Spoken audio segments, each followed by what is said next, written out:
What's up? It's Stone here. I got a lot of microphones.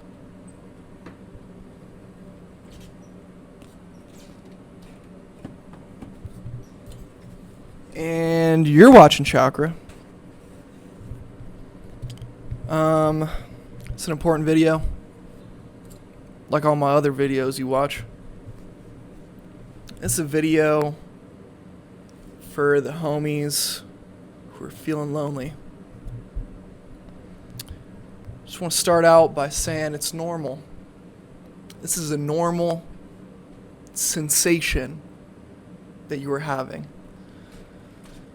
I think everyone at some point or another in their lives has felt this way. A lot of people have even thought about ending it all.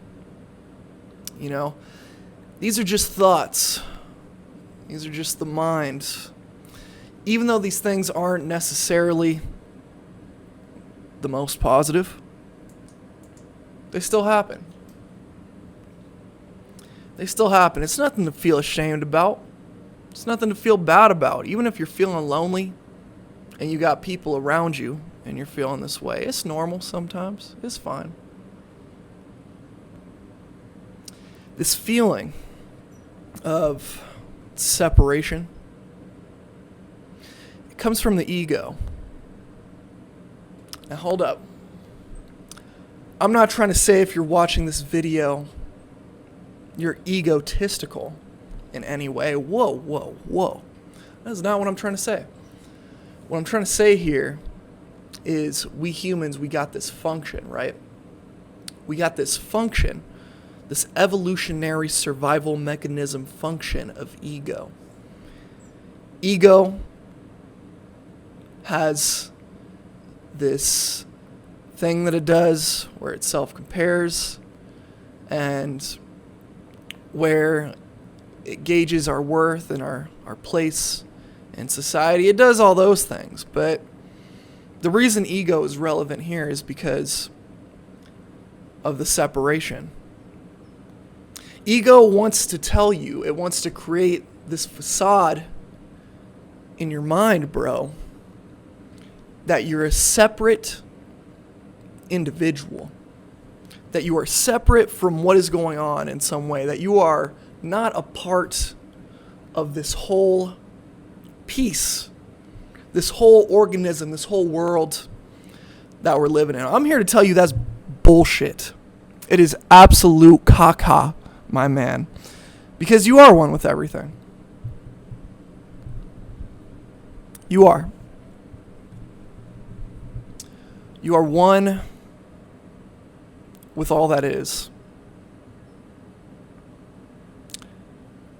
You see, the plants, bro, the plants be taking in their CO2 and letting off oxygen. Now we humans, we animals, we consume oxygen and let off carbon dioxide. So as you breathe right now, as you just ingest air and just be alive, you're part of it. You may not know it in the moment, but all the time you are a part of it. If you are alive, you are part of this whole. What do the plants eat? Plants eat dookie. Plants eat manure. What do we make? Dookie. We make dookie. Yeah. And what do we eat? You know where I'm going with this one. We eat chestnuts, cashews, we eat salads and spinach, chickpeas, celery root, shit like that. Shit like that.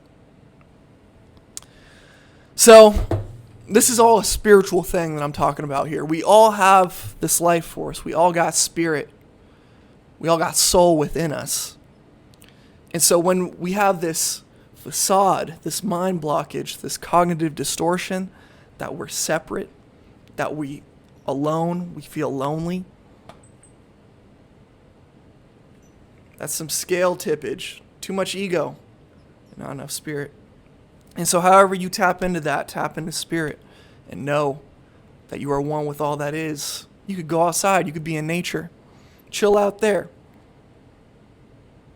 Be a part of it. It's easy to feel separate looking at one of these things for too long. Being inside four walls for too long. Get out there, man. Get outside. All right. So there is a difference between being alone and feeling lonely. Because loneliness is a desire.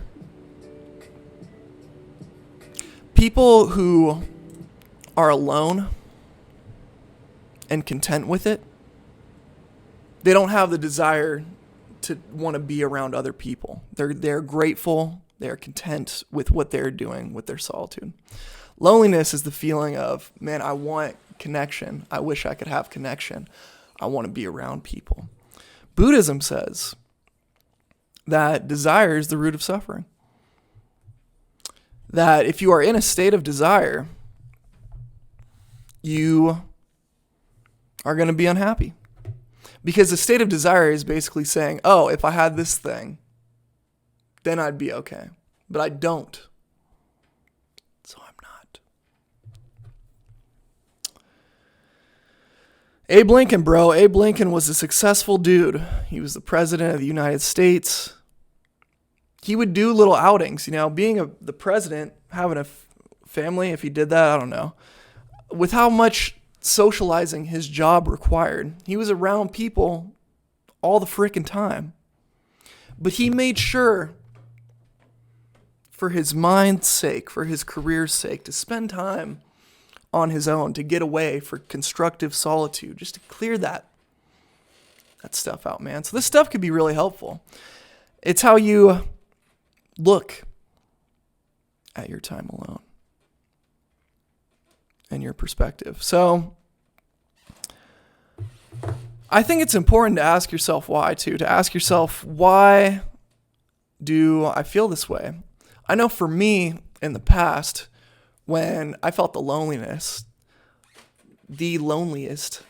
I'd ever felt, it was because I wish my friends wanted to hang out with me and they wouldn't. And I took it personal. I took it as I'm worthless. I'm not good enough.